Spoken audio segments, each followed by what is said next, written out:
There have been a long list of scandals as well as some achievements that he outlined there. But again, so many members of his... I love this story because Justin Trudeau did the classic, I guess if nobody wants me, I'll die. And virtually everyone is like, no, that's awesome. Like, he hit the, oh, I'll just kill myself, I guess. Nobody really likes me at all. And everyone was like, yeah, we don't like you, dog. It's awesome. Please do that. Oh, man. Seems to me like nobody gives me the credit I deserve.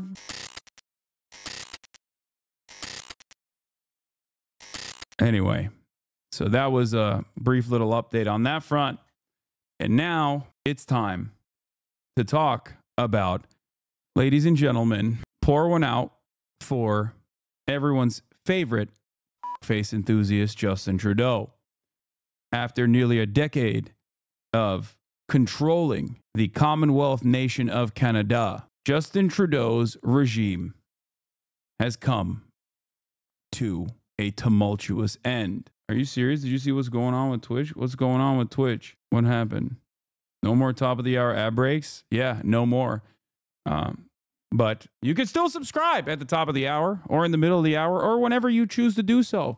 Although I am not running top of the hour ad breaks, you can still subscribe if you would like to. For $6 or for free with a Twitch Prime. That's a two-parter that I'm not even going to be banning because for good old time's sake, he reminded me that it is the top of the hour. You can also get gifted a sub if you are lucky. This is a way to show your support to the broadcast. It comes out to basically, 0.5 cents an hour for the unlimited content. Step up to the microphone now. Let's listen in. Every morning I've woken up as Prime Minister. I've been inspired by the resilience, the generosity, and the determination of Canadians. It is the driving force of every single day I have the privilege of serving in this office. That is why, since 2015, I've fought for this country, for you, to strengthen and grow the middle class. Why we rallied to support each other through the pandemic, to advance reconciliation, to defend free trade on this continent, to stand strong with Ukraine and our democracy, and to fight climate change and get our economy ready for the future. We are at a critical moment in the world. You all know I'm a fighter. Every bone in my body has always told me to fight because I care deeply about Canadians, I care deeply about this country, and I will always be motivated by what is in the best interest of Canadians. And the fact is, despite best efforts to work through it, Parliament has been paralyzed for months after what has been the longest session of a minority parliament in Canadian history. That's why this morning I advised the Governor-General that we need a new session of Parliament. She has granted this request, and the House will now be prorogued until March 24th. Over the holidays, I've also had a chance to reflect and have had long talks with my family about our future. Throughout the course of my career, any success I have personally achieved has been because of their support and with their encouragement. So last night over dinner, I told my kids about the decision that I'm sharing with you today. I intend to resign as party leader, as Prime Minister, after the party selects its next leader through a robust, nationwide, competitive process. Last night, I asked the President of the Liberal Party to begin that process. This country deserves a real choice in the next election, and it has become clear to me that if I'm having to fight internal battles, I cannot be the best option in that election. A new Prime Minister and leader of the Liberal Party will carry its values and ideals into that next election. I'm excited to see the process unfold in the months ahead. We were elected for the third time in 2021 to strengthen the economy post-pandemic and advance Canada's interests in a complicated world. And that is exactly the job that I and we will continue to do for Canadians. Merci. Thank you, Prime Minister. We'll now go to questions, starting with Laurence Martin, Radio-Canada. Monsieur Trudeau, vous vouliez le faire, ce combat contre des batailles investies depuis plusieurs mois déjà. Pourquoi est-ce que vous décidez d'abdiquer maintenant? Qu'est-ce qui vous a fait changer d'idée? Why did you decide to resign now after all the squabbles in the party over the past months? I'm not somebody who recoils easily before such enormous challenges before the party and the country. Because I'm doing this job in the interests of Canadians in Canada and to defend the democracy which I cherish.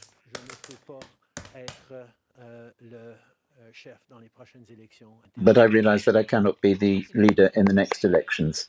All right, I want to bring in CNN's Paula Newton in Ottawa. We also have Jeff Zeleny standing by for us in West Palm Beach. Paula, first to you, though. I mean, here you have Justin Trudeau stepping down, resigning as the leader of the Liberal Party in Canada. He's been at the helm there for 11 years. Is this a case of Trudeau jumping before he's pushed? Absolutely, 100%. And he basically said so in the last few moments there that we heard from him. He said, look, I can't possibly fight what will be an incredibly difficult election campaign for a government that's almost a decade old if I have to continually fight these internal battles. Now, look, there have been a long list of scandals as well as some achievements that he outlined there. But again, so many members of his... I love this story because Justin Trudeau did the classic, I guess if nobody wants me, I'll die. And virtually everyone is like, nah, that's awesome. Like, he hit the, oh, I'll just kill myself, I guess. Nobody really likes me at all. And everyone was like, yeah, we don't like you, dog. It's awesome. Please do that. Oh, man. Seems to me like nobody gives me the credit I deserve. The first brown boy to get it poppin'. This is, I mean, it's just so, it's so bad. But also, once again, another case of liberals, you know, and their incompetency paving the way for a ridiculous conservative administration to man the ship. That's why I always laugh at people being like, yo, you guys are accelerationists. It's like, no, dude. No, the acceleration is coming from inside the house. It is the liberals that consistently claim that there is nothing more that they can do that lead the way for absolutely awful individuals. Pierre Poilievre is the greatest example of this. Now, because it's Canadian politics, like, he still comes across as a relatively softer liberal, but, you know, we'll get into it. Poilievre, whatever. Poilievre? Poilievre? I don't know how you... Poilievre? Look, I'm not an Anglophone, but you're turning me into a... You're turning me into... I'm about to say something that's going to upset a lot of the Quebecois, okay? Pee-pee. His name is Pee-pee. Pouvoir. As a 3-time liberal voter, I was sick of his shit. He was like, Brandon, get out of the way. I really hope the MDP would take notes from the USA and go farther left. I also think Canada's still too racist to have a man wearing a turban be the PM. Poilievre. Polar. I'm going to say polar.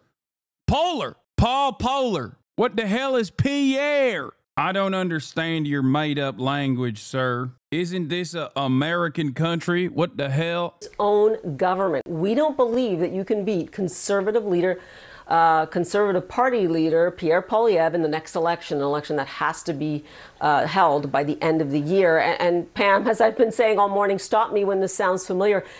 This really leaves his party in a tough squeeze. The polls already indicate that they are more than 20 percentage points behind, and now they're going to have this succession battle, and it will be rough with a lot of different people putting their hat in the ring. In the meantime, you have President-elect Trump coming into office, I don't have to remind you, in 2 weeks, threatening 25% tariffs on all Canadian goods imported into the United States. It is a tall order by any stretch. He will stay to be a so-called caretaker prime minister, but also Parliament will not be sitting. And that'll be interesting because it means that no government business can basically get done. It's really just governing on an emergency basis, if you will.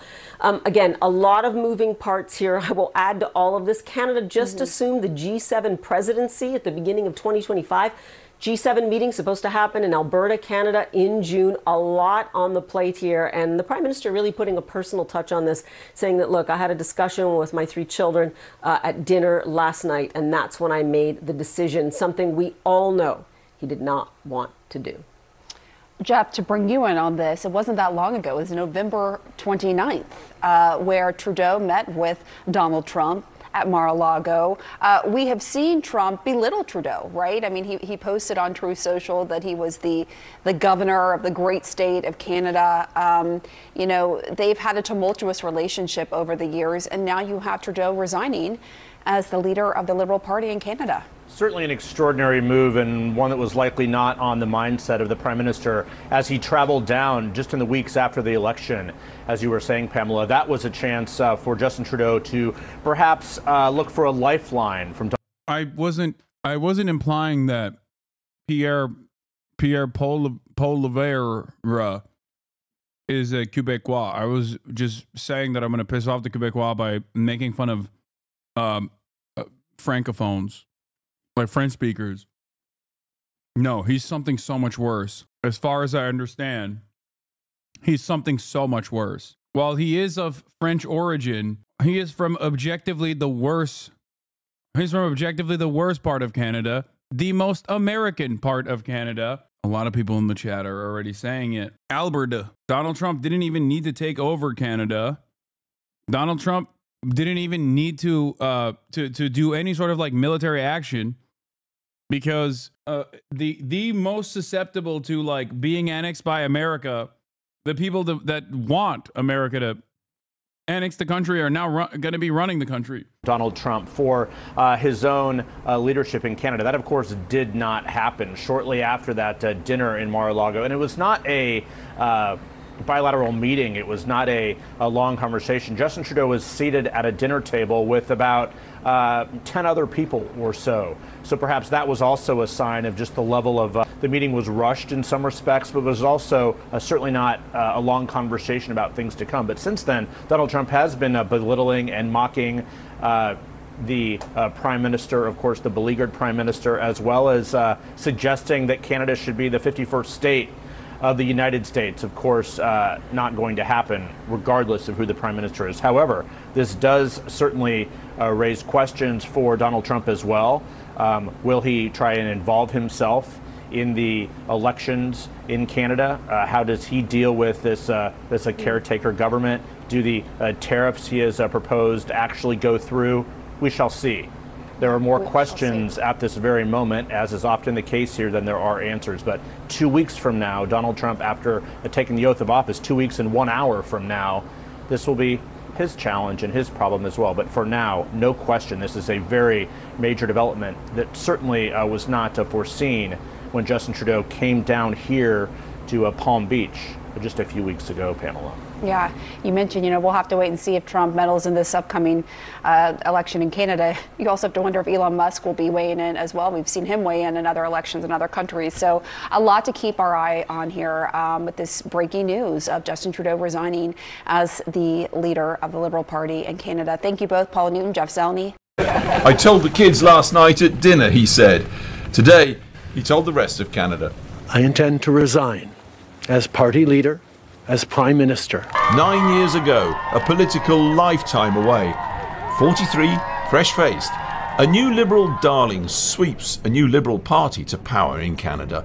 I, Justin P.J. Trudeau, do swear that I will be faithful on a popular wave of taxing the wealthy, pro-immigration, and fighting the climate crisis. So help me God. Yeah, hold the line, troops, hold the line. Fast forward, fast downward.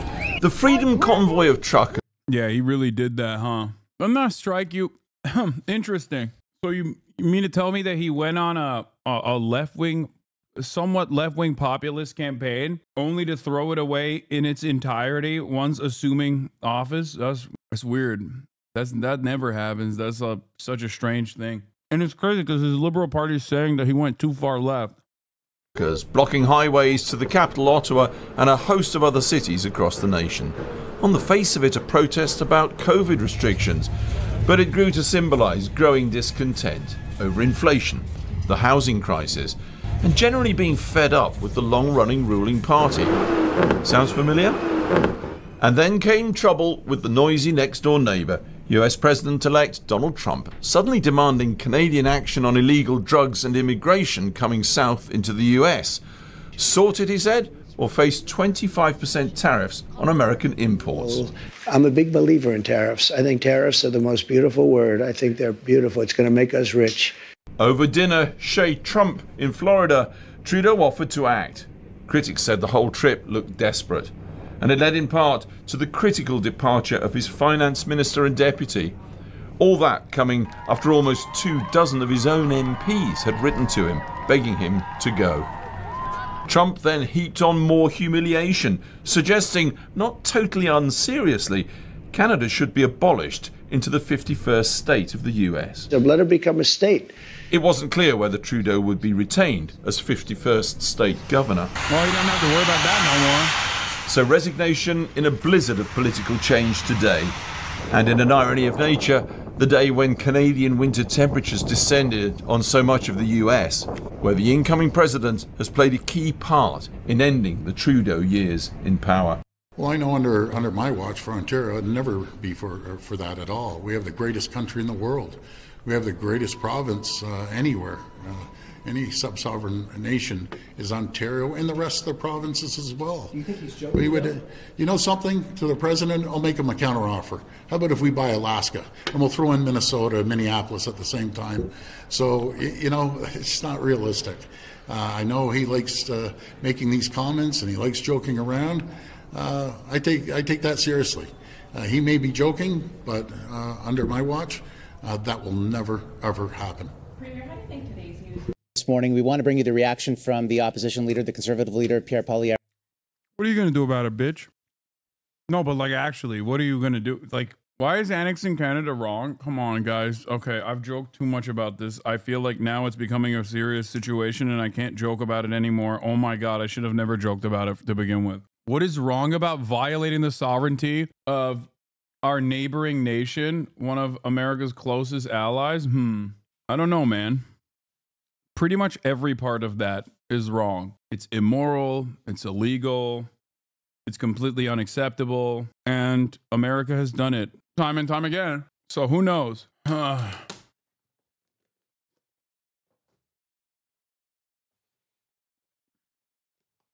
Is this Donald Trump's like Hitler overtakes Austria moment? Is that what it is? Is that the historical parallel here? A nation state with enough of a captive population that is on board with such an action?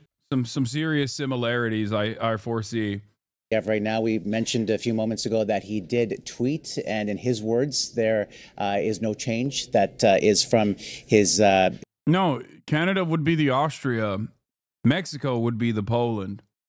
His account posted. Then again, there is no Poland. What are you talking about? Who is the USSR in this regard? China? Who are we fighting against? Like who's on the opposing side here?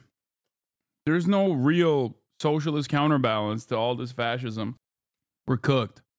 On X, there was also a video posted as part of that post. Let's play it now. Canadians desperate to turn the page on this dark chapter in our history might be relieved today that Justin Trudeau is finally leaving. But what has really changed? Every Liberal MP in power today and every potential Liberal leadership contender fighting for the top job helped Justin Trudeau break the country over the last 9 years.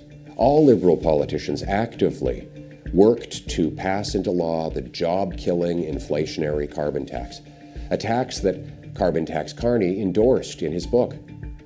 All supported a law quadrupling the tax over the next 5 years. All voted for or actively supported Trudeau's out-of-control spending, debt, and immigration. All passed Trudeau's housing policies that doubled the cost of homes. All Liberal politicians helped pass catch-and-release bail and house arrest for the most rampant reoffenders, policies that increased violent crime 50%, gun crime 116%, and hate crime by 250%. So given that Liberal MPs and leadership contenders unanimously supported everything Trudeau has done, why dump him now, right before an election? Have they had a change of heart? Is it because they feel guilty that they doubled housing costs, hiked taxes, unleashed crime, broke immigration, forced a quarter of the population into poverty? No. They continued supporting Trudeau when he did all of those things. No, their only objection is that he is no longer popular enough to win an election and keep them in power. They want to protect their pensions and paycheck by sweeping their hated leader under the rug months before an election to trick you and then do it all over again. Now, while leaderless Liberals focus on saving their jobs and fighting each other for power, the country spirals out of control, an out-of-control housing emergency, an out-of-control migrant crisis, an out-of-control $62 billion deficit, not to mention tariff threats from the United States. Oh, and another NDP Liberal carbon tax hike kicks in this April 1st. Everything's out of control, and now the government is out of control. This cannot go on. We need a carbon tax election now to choose between the NDP Liberal costly coalition that taxes your food, punishes your work, doubles your housing costs, and unleashes crime and drugs in your community, or common sense Conservatives who will axe the tax, build the homes, fix the budget, and stop the crime. Canadians can take back control of their lives and their country. Take back control of our border. Take back control of immigration. Take back control of spending, deficits, and inflation. Take back control of our streets by locking up criminals. New Alberta Premier Daniel Smith announces the province has signed a letter of intent and Enbridge to expand pipeline capacity in an effort to double Alberta's oil and gas production. Last time the UCP partnered with a pipeline company, the province lost $1.3 billion. They're doing it again. This is, I think, part of the reason why there's no reason to invade Canada. You only invade countries that don't want to sell away their natural resources to private corporations. Why invade the country when they're playing ball with capital owners anyway? Like, that's part of the reason why I think it's kind of silly. The only reason why you would invade Canada or annex Canada is to take away what remains of their social safety nets, I guess, which you know, is in the realm of some healthcare. But once again, I mean, the very same dude that we just listened to, crack smoker's own brother, has, from what I understand of Canadian politics, played a pretty significant role in undermining socialized medicine in his own province anyway. So they're doing it to themselves. It's not like you need foreign intervention of any sort, you know? It is also kind of funny that this guy has the charisma of a wet noodle. I mean, I would never disrespect the Fords. The Fords do have a lot of charisma. They might not, or did. One of them died. But when they were both alive, they both were maybe a little too charismatic. Someone just said, "What is this echo chamber?" Criminals, banning drugs, treating addiction, and stopping gun smugglers. We'll cap spending, axe taxes, reward work, build homes, uphold family, stop crime, secure borders, rearm our forces, restore our freedom, and put Canada first. All with one mission: to bring home Canada's promise that every hardworking Canadian gets a powerful paycheck and pension that buys affordable food and homes on safe streets where all are united for the country we know and love. Canada first, Canada last, Canada always. Let's bring it home. Justin Trudeau's a liberal. Canada always. Oh, he said always? I thought he said Canada. Like, I thought he was doing the AFD call sign for some reason. Let's do I will dive into the Jordan Peterson PP interview as well after this jug meat statement, because it is very informative. It is very instructive in understanding Mr. PP. The entire interview is basically just, the entire interview sounds like the dude who is supposed to be the opposition leader is indiscernible or indistinguishable from a YouTube wokeness ruined video games commentary guy. They even talk about protecting the First Amendment, which is not, like, what do you mean? Canada doesn't have the same lack of free speech limitations. It is so insane. I think they sometimes forget what country that they're running for office in. I half expected him to talk about free speech in Canada in that previous video. Liberals have let down Canadians. They have let you down when it comes to the cost of homes. He's let you down when it comes to the cost of living. And frankly, it's not just Justin Trudeau. It's every Liberal minister, every Liberal MP who looked down their nose at you when people were saying we can't make ends meet. We are struggling with the cost of living. So it doesn't matter who the next Liberal leader is. They've let you down. They do not deserve another chance. They're more interested in themselves than the struggles of Canadians. We've got serious threats of Donald Trump and tariffs that put in question hundreds and thousands of Canadian jobs. And instead of focusing on you and protecting your jobs, they're worried about themselves. Another serious threat to the middle class in Canada, and that is Pierre Poilievre and the Conservatives. Pierre Poilievre and the Conservatives. This is Jagmeet Singh, friend of the show, leader of the NDP. They are the quote-unquote Social Democratic Party that is a part of the governing coalition alongside the Liberals. Unfortunately, however, the amount of concessions that they have given rather than extract from the Liberals in an effort to be a part of the governing coalition has created a lot of mass unpopularity for the NDP as well, and therefore I don't know what it will look like for them in this upcoming election. It seems like a competent Social Democratic Party would be able to take advantage of these circumstances in front of them, with the Liberals falling apart, with the rest of the nation not exactly being excited at the prospect of culture warrior adjacent American style right-wing commentary coming from the Conservatives.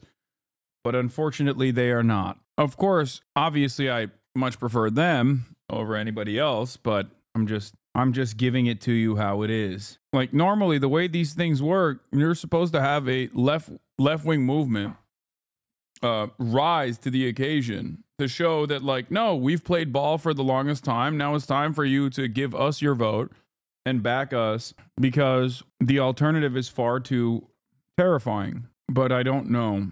NDP propped up Lib minority government at the time because the party was in debt and could not afford an election. The NDP have zero chance of winning an election at the federal level as someone who's voted for them. It just won't happen. Let's be real. They can't win the suburbs and large areas outside of city centers.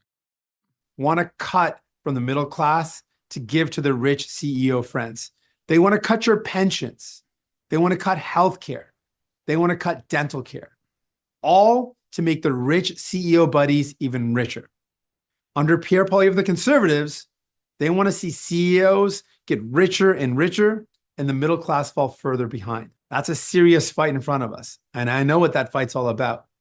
I remember meeting seniors in our country who told me that they are living in pain because they can't fix their teeth. They can't get their teeth looked after. And to hear heartbreaking stories from these seniors.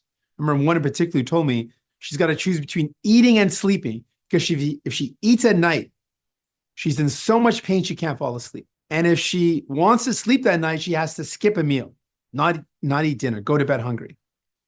I promised those seniors that I would fight like hell to make sure they could actually get their teeth looked after. And the Liberals said no at every turn. We proposed solutions. We proposed ideas to get this done. They said no. Even when we convinced them to move forward with dental care, they said it would take a decade to put in place. We said, no, seniors need this now. We fought hard and we delivered it. So if Canadians give us a chance, give us the honor of leading this country, we're going to do exactly that. Fight for you. Fight greedy CEOs who are ripping you off when you buy your groceries. Fight to make sure you can actually afford a home. So if you are worried about the cuts of Pierre Poilievre, can't even begin to wrap my head around how my fellow countrymen find Pierre Poilievre charismatic. In the U.S., he would just be a nerdy policy wonk. Yeah, because it's Canada. He is the closest he is to being American, the cooler he is seen, the more charisma he has.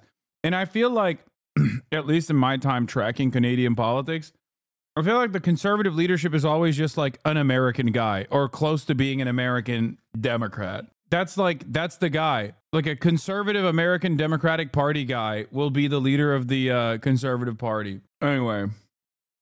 Hey guys, I have a big announcement and I hope you'll watch. A year and a half ago, I was laid off from Global News and that was one of the... Hey guys, I have a... Hey guys. What is this? This is her, Rachel Gilmore is a Canadian reporter. I ran for the NDP in 2021 and when campaigning, I realized just how racist Canadians are. Many would have voted for the NDP, but were not willing to vote for a Sikh man as prime minister. Yeah, I think that, I'm sure that's also like, I'm sure there's also a part of the problem too. But I still think that like Jagmeet would be charismatic. He's latched on to the dental stuff, understandably so. The expansion of healthcare coverage to dental work is a solid idea. I think the number one problem in every Western liberal democracy right now is housing, though. That's it. Like, I will always be on board with people that want to expand the existing social safety nets. But I think you are not winning anything unless you talk about housing. Canada is also a unique country because, like, they're even more, historically, they're even more pro-immigrant than America is. If America has had a sequence of different anti-immigrant sentiments expressed depending on the time frame, depending on who was coming in, Canada, I feel like, is a country that has had the opposite, where they're like, no, this is we love the migrants. This is like, that's the country. Except until now, until recently, it feels like Canada just turned around and are now on their fuck immigrants arc. Like, back in the day, it was like, yeah, okay, if you're First Nation, like, you suck, whatever. That's like classic, similar to America. But at least they were seemingly more pro-immigrant. Now you got first-generation immigrants shitting on incoming immigrants. And I think that that is born out of the housing crisis. That is also born out of the privatization initiatives implemented in different provinces, where you feel like your social safety nets and your lived experiences are worsening year in and year out.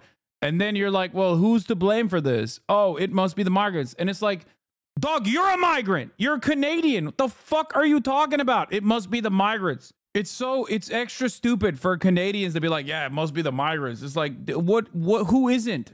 Conservatives.